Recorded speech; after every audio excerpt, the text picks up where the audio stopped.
Watch to the end so you can find out how you can get Fly with AI free for your simulator for 1 month.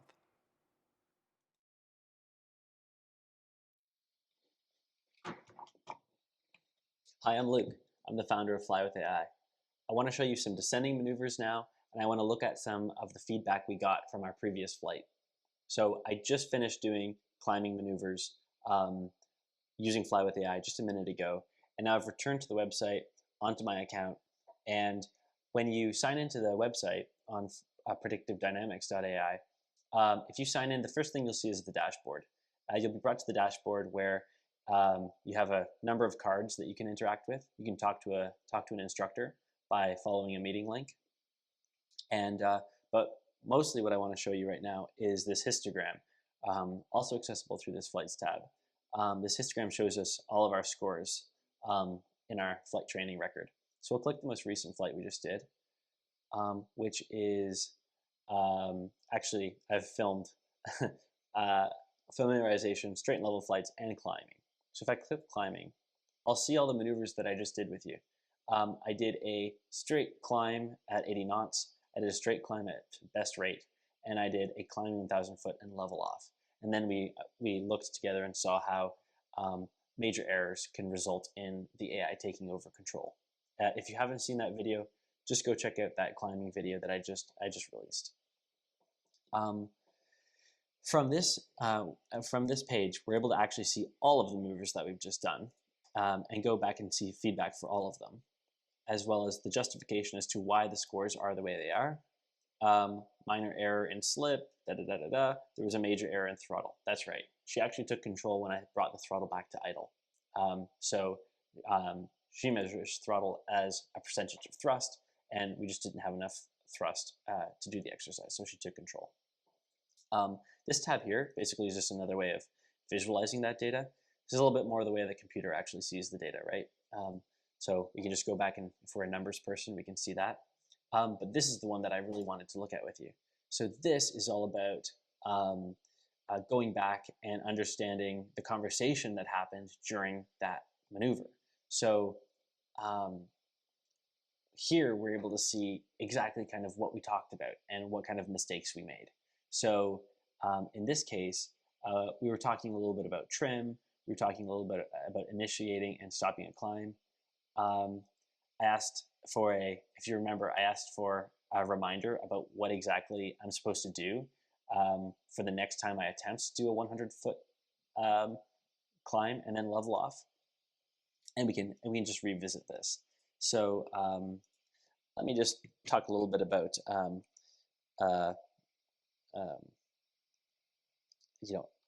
how much throttle. Since my error was related to throttle, maybe a student could be confused about which way you pull and push the throttle, right? So sometimes I'm confused about which way to push the throttle. How can I remember that? So what's happening is feedback is going to be produced that's specifically 100% related to our chat situation and all the data that came from the aircraft at the time.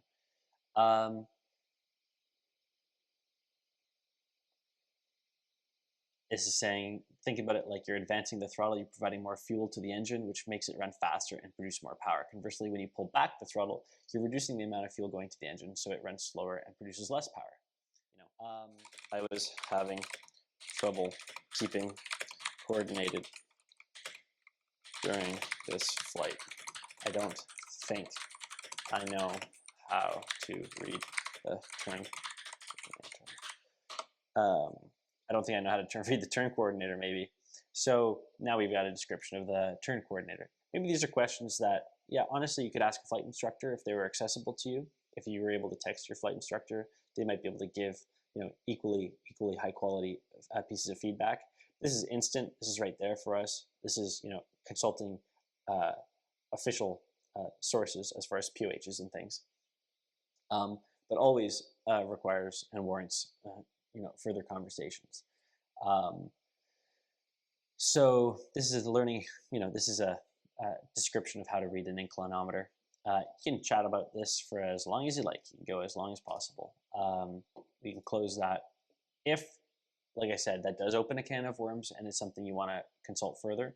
There's this Talk to a Flight Instructor button, and the Talk to a Flight Instructor button brings us to instructors who are available to talk to you. So you click, you can find a time that works for you. It's a Zoom meeting, and you can talk to a flight instructor. So I think that's pretty cool.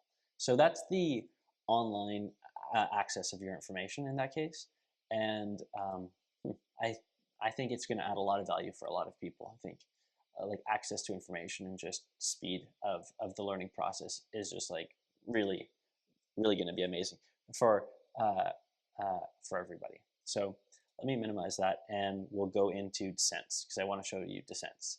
The simulator's paused. I just signed into a new session. When you sign into a new session, and I've kind of got a situation where I always load the aircraft up in the air at about 8,500 feet. When you start a new session, I've signed in to my account, and we can get a recap, just like we just did a recap. I could click Start Chat here, and Fly with AI is going to give me a recap to make sure I get started on the right foot. So let me... Good morning, Luke. I'm your flight instructor, and we're going to continue from where we left off last time. If you recall, in our previous session, you successfully completed the familiarization exercise and had a good handle on maintaining straight and level flight using physical landmarks. You also practiced high cruise power settings, but had a minor error in altitude, which you expressed an intention to correct in future sessions. You asked about using the yoke or trim to correct altitude. That's something we can certainly focus on today as well. That's true, I forgot about it. And I understand that today you want to practice cruising with low power settings. That's great. We'll make sure to cover all of this during our lesson today.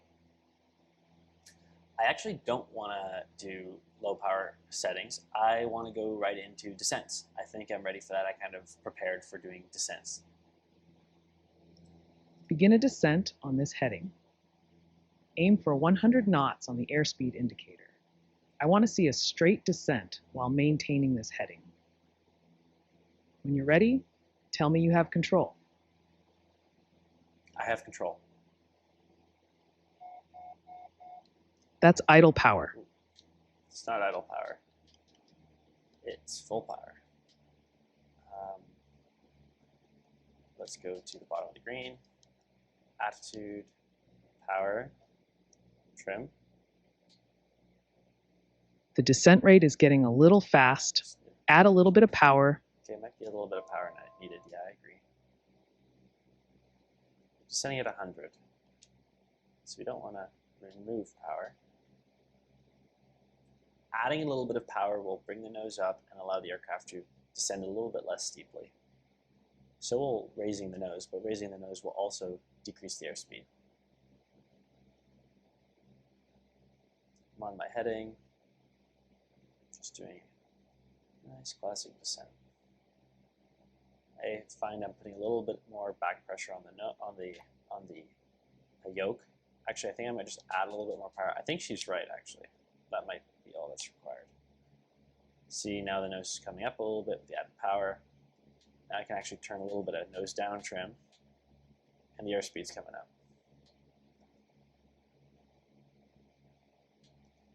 Cool. Now I can look outside, eyes out for traffic, looking down. I'm actually sitting a little bit low in my seat. As I said, I like sitting kind of up like this. The default position in X-Plane you can get by pressing W is a little bit low in my opinion. I just don't like it in the Skyhawk.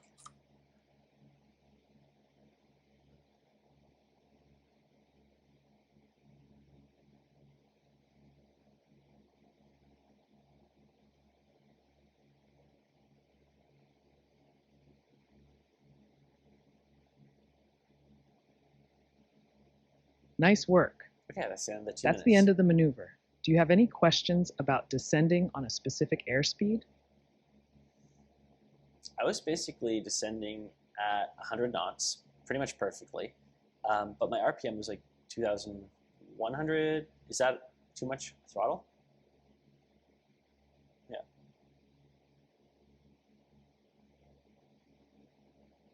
The throttle setting will depend on the type of aircraft you're flying and the desired rate of descent. I wouldn't like that. I'd prefer if she In general, actually a lower RPM setting is used for knew. descents to help reduce airspeed and allow the aircraft to descend. Yeah, 100 If is you were way higher maintaining speed your for this. desired airspeed and descent rate with 2100 RPM, then that might be appropriate for your situation. I think that's is However, if you found that your vertical speed was too high, you were descending too quickly, then it could indicate that your throttle was set too low, yeah, despite being at like- 2100 RPM. Yeah. Remember, in a descent, power controls your rate of descent and pitch controls your airspeed. So if you need to descend more slowly, you would generally increase power. There we go. It's always important to monitor both your That was airspeed an and important vertical distinction for speed this during a maneuver for descent sure. and adjust as necessary based on what the aircraft is doing. So now let's It's go also to important to remember that every craft descent can with behave flaps. differently, so what works in one might not work in another. So let's do a descent with flaps now. I'm going to click straight and descend glide speed with flaps. Begin a descent on this heading descending at 69 knots using PAT. When in the white arc of the airspeed, 69 extend the flaps knots. to the first notch. This will be a descent with a notch of flaps. Okay, that's You have control. okay. 69 is a lot slower than where we were. So let's way descend. I think I'm going to need a bunch of nose up trim now.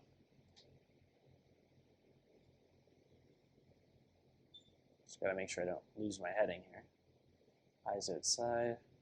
That kind of big forest off the nose of the aircraft.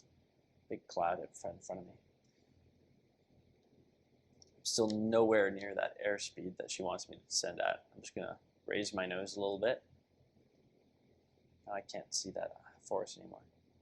And I'm in the white arc. Is she gonna tell me? She hasn't said anything. Let's put down one notch of flaps. There's the first notch. Did it on my controller. You can see that I'm in the first notch there. Oh, I've let the heading drift. Bank to correct your heading. Doing it.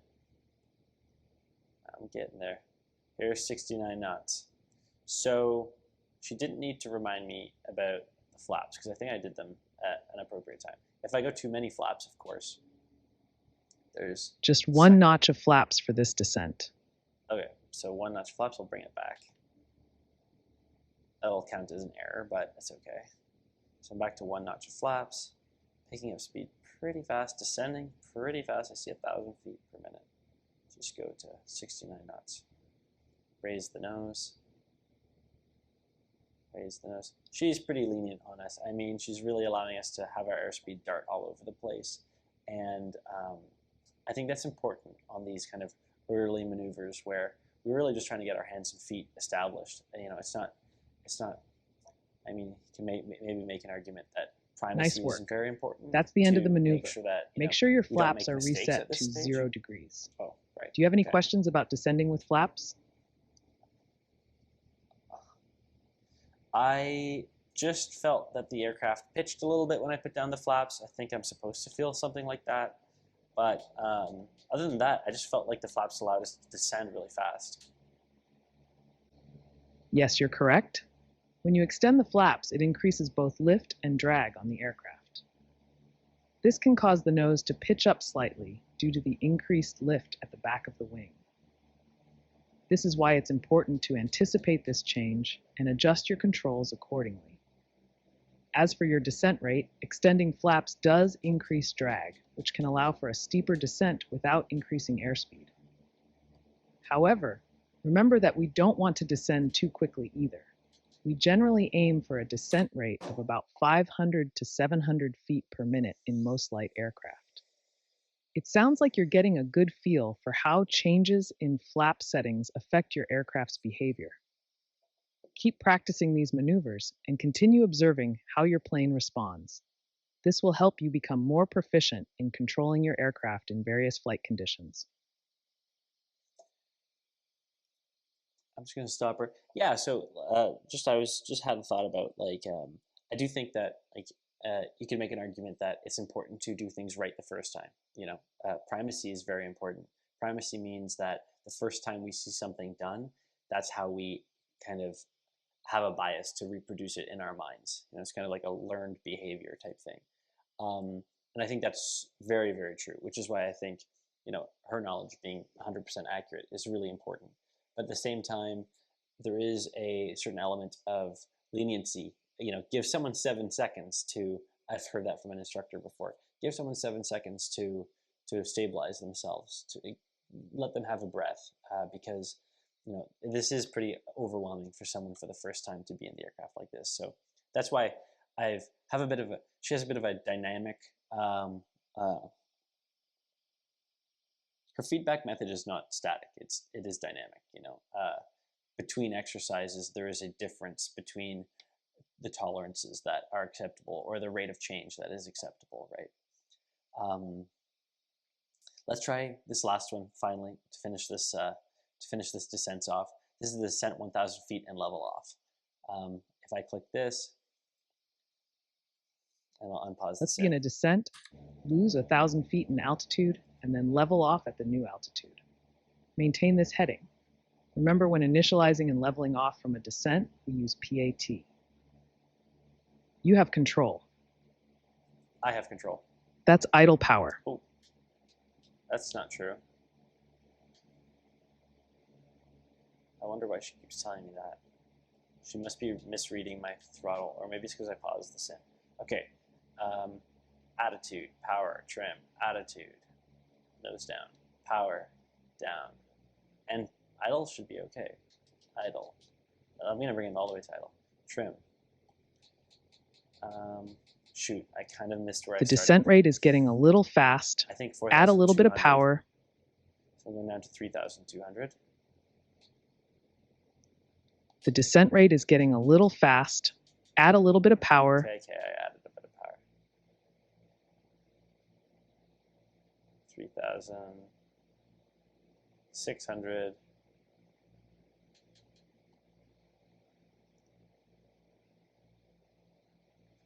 3,005.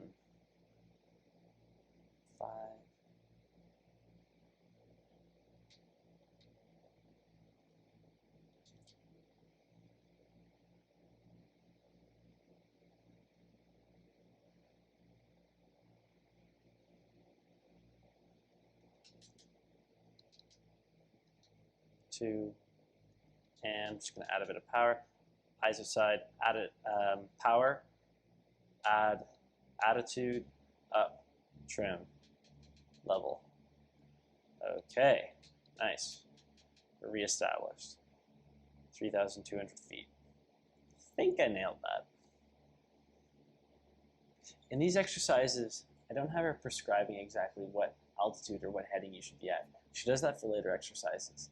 But for these ones, I kind of challenge the new pilot to learn how to read their